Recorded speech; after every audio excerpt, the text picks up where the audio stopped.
UFC Fight Night Vegas 99, Anthony Hernandez gets a huge TKO against Michel Pereira in the final round via domination. Shout out to Full Violence for this post. Great image here. Anthony Hernandez, the hardcorest favorite fighter. I don't even know how else to describe him. The hardcores of the hardcores know who this guy is, and we are proud of him. He's got 6 fights going right now. He's on a 6-fight win streak. Absolutely fantastic performances leading up to this, and an absolute utter domination of Michel Pereira, one of the most dangerous finishers in the middleweight division. He moved up from welterweight. He's got that welterweight skill coming in to middleweight, and he had absolutely nothing for Anthony Hernandez. Yes, Anthony Hernandez had to weather a little bit of a storm early in the first round. Michel Pereira came out strong, hit him to the body. We know that Anthony is a little weak to the body. We got to keep that on the down low for our hardcore favorite fighter here in Anthony Hernandez. Can't be more proud of this guy, what he's done to overcome his previous loss to, yes, the guy himself, Kevin Holland, back in the day. I don't know, 4 years ago, 2020, I believe, when he lost to Kevin Holland via knockout. He's coming back, man. This guy's been on a fucking tear since then. I'm riding the hype train of Anthony Hernandez all the way into the dirt. I was very, very impressed by him tonight. I would have liked to seen him get a finish earlier. Michel Pereira really, after the first minute or two of the fight, was completely gassed. He had nothing for Anthony Hernandez at all. Excuse me. Anthony Hernandez shows that he just comes forward. No matter what, this guy charges forward, falls down forward, face first into danger to get his ability and his fight style going. Everything that he has, all his abilities and all of his stylistic advantages fly out the window, man. This guy doesn't even have to have a game plan. All he does is fall forward and charge onto you with his pressure. This guy's pressure is unlike no other in the middleweight division at this point. Dricus du Plessis kind of close. They're fairly similar in the way that they just fight downhill. They come charging downhill with the grappling, with the striking. So maybe DDP and Anthony Hernandez would be a fun fight, that's for sure. Whose pressure is going to win out in that scenario? Yes, like I said, I would have liked to see Anthony get the win earlier on. Michel, listen, this guy's been explosive in middleweight. He's had 3 finishes in under 3 minutes before this fight, and he just had nothing really for Anthony Hernandez after that first minute. He gassed out, blew his wad, and Anthony Hernandez took over from there and just smashed him to smithereens on the ground, on the feet, landing beautiful strikes, beautiful combinations on the feet. And then when they got to the ground, he's landing these fantastic elbows and just beating the absolute living shit out of Michel Pereira on the ground. Fantastic performance from Anthony Hernandez, the hardcore's favorite fighter. Yeah, that's Anthony Hernandez. He's beaten all of his most difficult opponents up to this point. Now, moving on to the next fight. The co-main event featured Rob Font taking on Kyler Phillips. One of the hardcore's favorite fighters strikes once again in Kyler Phillips, except this time he doesn't get the win. Kind of fell flat, put on one of the most disappointing performances that I have ever seen. Yes, Kyler Phillips had decent takedowns and did some good work in the grappling realm tonight, but Rob Font, the crafty veteran, used his boxing to get inside on a crazy, wild, chaotic fighter like Kyler Phillips, and Kyler Phillips just had no idea what to do. It looked like Kyler Phillips, and again, I love this guy. Coming up, he's got a win over Song Yadong. Song Yadong, we know what he's doing right now in the UFC. He's a top 10 fighter, knocking guys out, doing great stuff. Song Yadong is. Kyler Phillips has a win over that guy. Dominated Song Yadong, you could argue, in some aspects.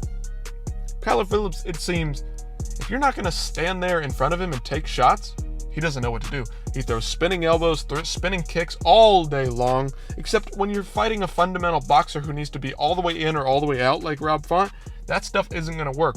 Kyler Phillips barely threw any elbows. He should have been throwing elbows because he knew Rob Font was going to be in tight on him. Was Rob Font going to grapple in this fight? Absolutely not. He's a boxer, almost exclusively a boxer only. He showed some good takedown defense at times today, Rob Font did, but Kyler Phillips should have been blasting elbows and blasting knees at Rob Font, and he just was not. Rob Font's recently moved up to Canada, and he's training with Faraz Sahabi, as you can see in this image here. Changing up his fight style a little bit, maybe keeping things a little cleaner, a little bit smarter. Faraz Sahabi, very smart coach. Rob Font gets it done, and Kyler Phillips, one of these prospects, really, really disappointed me tonight, and I don't know, it just spelled disaster. The entire card was just a mess from top to bottom. There were a couple of good fights, which we'll discuss in just a second, but I was watching the PFL card with Francis Ngannou, honestly, because I just didn't really care about the fights that were going on over in the UFC. I heard the Brad Katona fight was really, really solid and an absolute barn burner of a fight. I just didn't really care all that much about it. Brad Katona's not been that good up to this point, and his opponent kind of new on the scene-ish, I believe. I don't even remember who he's fighting. I just didn't really care about the fight card tonight until the main card, and guess what? The main card kind of delivered more so than the rest of the fight card, but the main event and co-main were just a little lackluster in terms of entertaining value. Rob Font, crafty veteran, got the win by decision.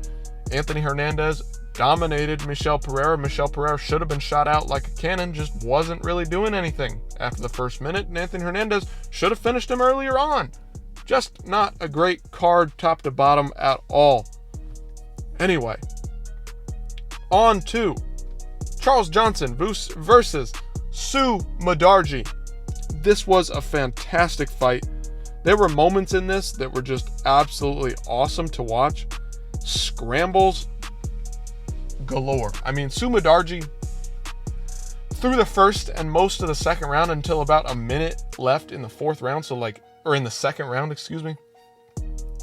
For the first 9 minutes of the fight, Sue Mudaerji was pretty much piecing up Charles Johnson, not doing too much damage, but just kind of hitting him and not getting hit so much, and Charles Johnson was having a hard time finding things. Charles Johnson, that last minute of the second round, he just blitzed forward, came on to Sue Mudaerji with huge shots, hurt him, had him up against the cage, dropped him. Sue Mudaerji throws an up kick, hurts Charles Johnson. This is one of the craziest, most crazy exchanges you'll ever see in MMA. Go back, rewatch it. Sue Mudaerji versus Charles Johnson. That second round, the last minute of the second round, or the last 2 minutes, if you need the lead up to it, just to see what Sue Mudaerji was dominating Charles Johnson. All of a sudden, Charles Johnson flips the table, starts beating the absolute hell out of Sue Mudaerji. Sue Mudaerji falls to the ground, throws an up kick off his back. He's hurt. He's almost dead to rights. Throws an up kick, hurts Charles Johnson. Charles Johnson comes down. Sue Mudaerji reverses position, locks in a submission of sorts. Then Charles Johnson switches it, locks in a submission of sorts. They get out of that, scramble up to the ground, scrambling all over the place, kind of hitting each other as they're scrambling to feet. Sue Mudaerji pushes Charles Johnson up to the cage. He's in a perfect position. Charles Johnson bent over, head down, and Sue Mudaerji should have blasted a knee up into his face, except Charles Johnson, of course, has hands down.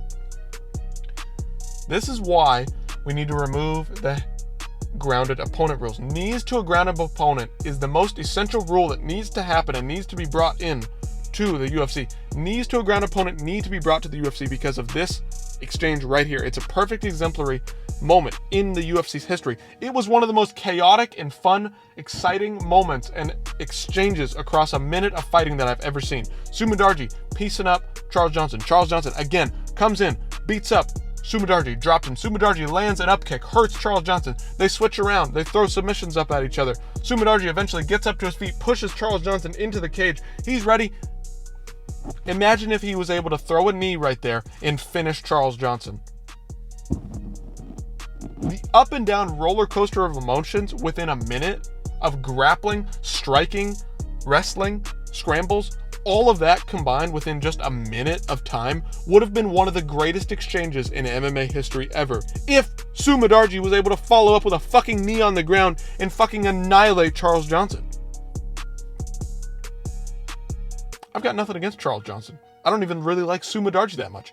But that exchange would have been the greatest and craziest exchange of all time in MMA history if Sue Mudaerji was able to throw that knee and absolutely finish Charles Johnson after going through that roller coaster of emotions.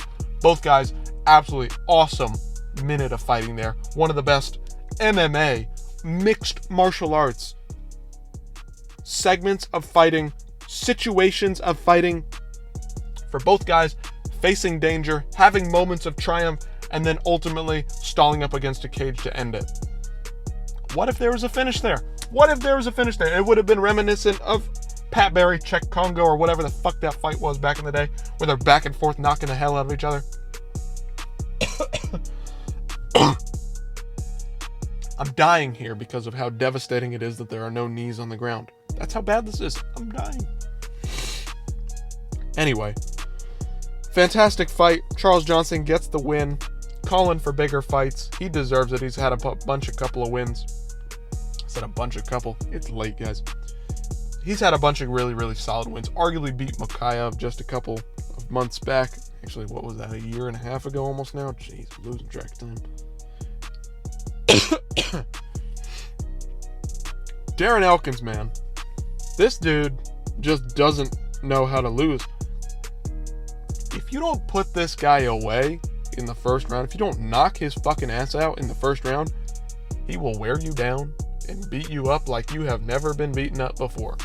Darren Elkins, at 40 years old, the damage has taken so much damage in his career, but yet he's still here.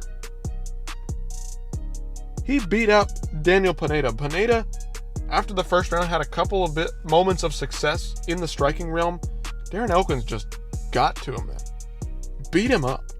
Like, Darren Elkins is a fucking dog. Like, I don't even know how else to describe it. I don't know how else to describe this fight. These guys are both dog tough, and Darren Elkins just has the drive and the will and the squirreliness. I would describe him as a squirrely fighter. He's moving like this all the time on the feet, striking like this on the feet. When he's on the ground, he's scrambling, doing crazy shit. Dude, he cut open Pineda bad over the eye. Had the other eye swollen shut. Darren Elkins, man. You can't mess around with this guy. He's got a drive and a just craftiness on the ground that you cannot beat. You can't submit this guy. You have to fucking knock his ass out. You have to put him in the ground fucking 6 feet under to finish this guy, to get him out of there. Otherwise, good luck trying to get through a fight with this guy. He might lose some decisions, but you have to go through hell to beat this guy. That is why this guy is a fan favorite. He's a hardcore favorite despite the age. He's not super dangerous. He's not super aggressive, but he just fucking gets after you. You can't get in a cage with Darren Elkins without some kind of damage coming your way, without coming through some kind of battle, some kind of hell, weathering some kind of storm. Man, props to Darren Elkins. Him and Pineda put on the fight of the night. Sumidarji and Charles Johnson put on a hell of a fight. Great exchange in that second round. Go watch that last minute of the second round. Charles Johnson, Sumidarji, if you haven't.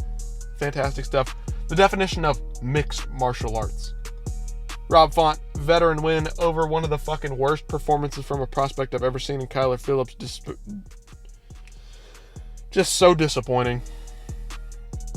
And then finally, your hardcore's favorite fighter, hardcore's favorite fighter, Anthony Hernandez, getting it done in dominant fashion against Michel Pereira. Let me know what you guys think about the card in the comments below. Let me know, and I'll see you in the next one.